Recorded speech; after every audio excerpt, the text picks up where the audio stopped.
우리에게 주시는 하나님의 말씀 로마서 11장 25절에서 36절까지 말씀입니다.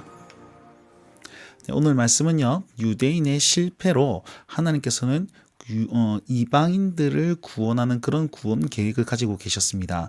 자, 그것을 하나님의 신비라고 표현을 하고 있고, 그 신비가 어떻게 이루어지는지 다시 한번 설명을 합니다. 그리고 그것을 깨달은 그 사도 바울이 하나님 얼마나 높고 위대하시며 이 구원 계획이 놀랍다라는 사실을 고백하며 하나님께 영광 돌리는 그런 장면으로 오늘 본문이 이어져 가고 있습니다.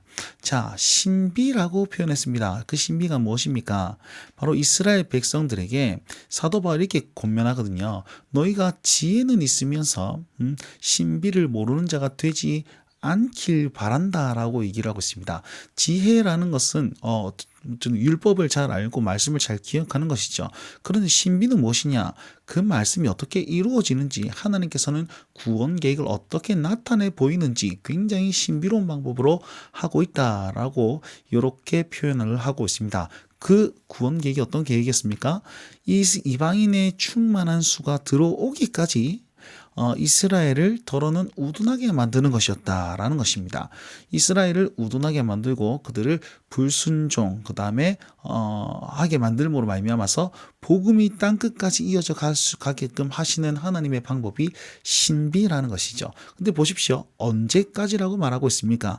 이방인의 수가 들어오기까지, 결국은 들어오고 난 이후에는 그리하여 온 이스라엘이 구원을 받을 것이다 라고 얘기를 하고 있습니다. 다시 한번 이스라엘 유대인들에게도 구원의 기회가 주어진다는 하나님의 놀라운 계획을 밝히고 있는 것이죠.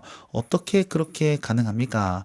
구원자가 시온에서 오심으로 이 예수 그리스도이십니다. 예수 그리스도가 그들에게 찾아가심으로 경건치 않은 일을 돌이키셔서 회개하게 만드셔서 그들 또한 의롭게 될 수 있도록 하나님께서는 계획하고 계신다라는 것입니다. 그러면 유대인들에게 어떻게 왜 이렇게까지 하고 계십니까? 바로 언약 때문인데요.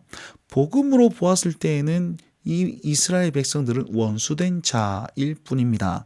그러나 택하심의 입장에서 보면 그 조상들로 말미암아 사랑을 입은 자다라고 얘기를 하고 있습니다. 자, 복음으로 말미암아서는 이방인들이 이제 택함 받은 자가 되고, 택하심으로 보았을 때는 유대인들이 하나님의 택자가 된다라는 사실입니다. 그러면서 이방인들과 유대인들과 모두가 하나님의 은사와 부르심에는 후회함이 없는 그런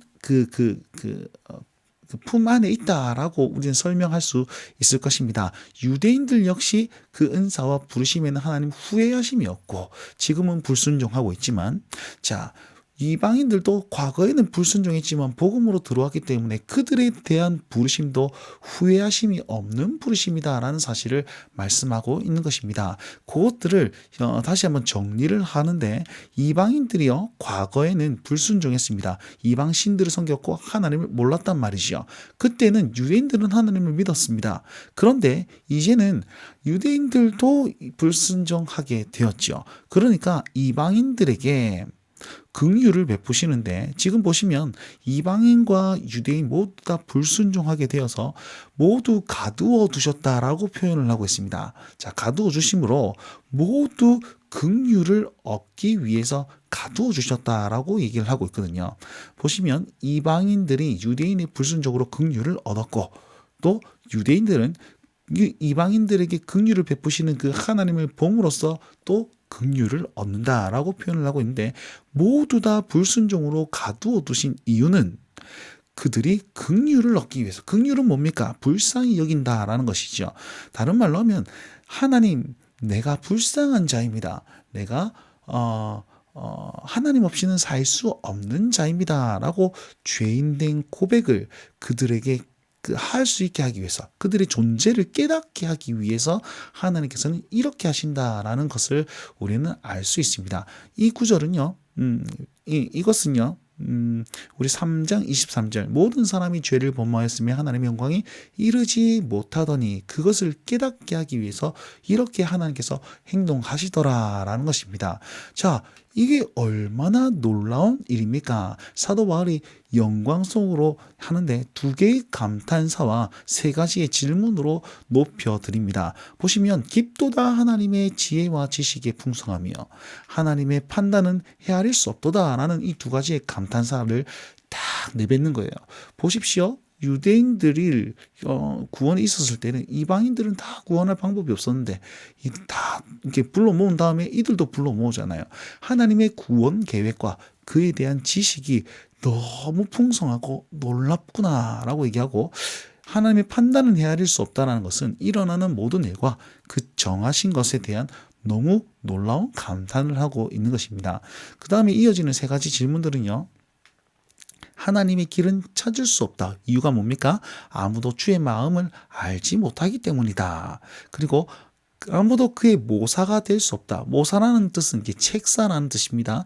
하나님의 그 모든 정하신 뜻을 이루어내는 사람, 실행하는 사람, 이걸 모사라고 하는데요. 아무도 될 수 없습니다. 왜요? 하나님의 뜻을 알지 못하기 때문에.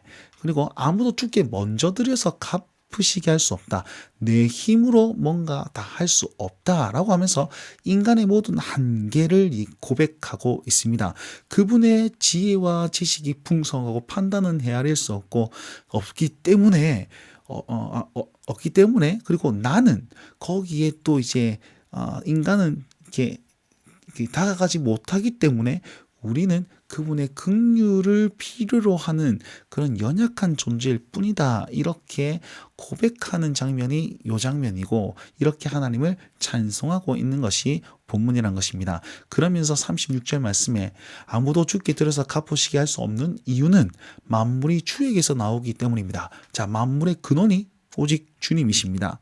그리고 주로 말미암는다 그랬습니다. 주로 말미암는다는 것은 만물이 성취되는 수단. 자, 마지막으로 주께로 돌아간다는 것은 만물의 목표죠. 가만히 보시면 만물이 근원도 주님이시고 수단도 주님이시고 결론도 주님이십니다. 그래서 결국은 모든 그에게 영광이 세세에 있을지어다. 아멘이라고 하면서 하나님께 영광을 돌리시오. 자, 우리 삶이 어떻게 되어야 합니까?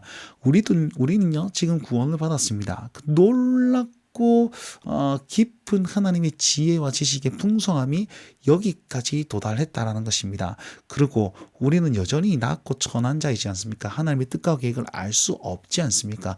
그러니까 이 모든 만물이 근원도 주님이시고 수단도 주님이시며 결과도 주님이신 그 주님만을 의지하며 나는 약합니다.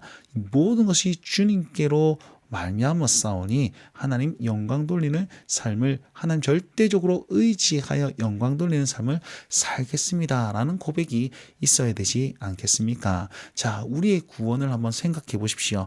우리가 이 놀라운 구원을 받았습니다. 그러면 놀라운 것에 대한 가치 있는 삶을 살아야겠지요. 오늘 하루 그런 삶을 사실 수 있는 여러분이 되었으면 좋겠고, 여러분의 삶에 구체적으로 적용하고 실행해 보시면 이 말씀이 우리 삶에 체화될 줄 믿습니다. 오늘도 이 말씀 붙들고 주님과 동행하십시오. 날마다 주님과.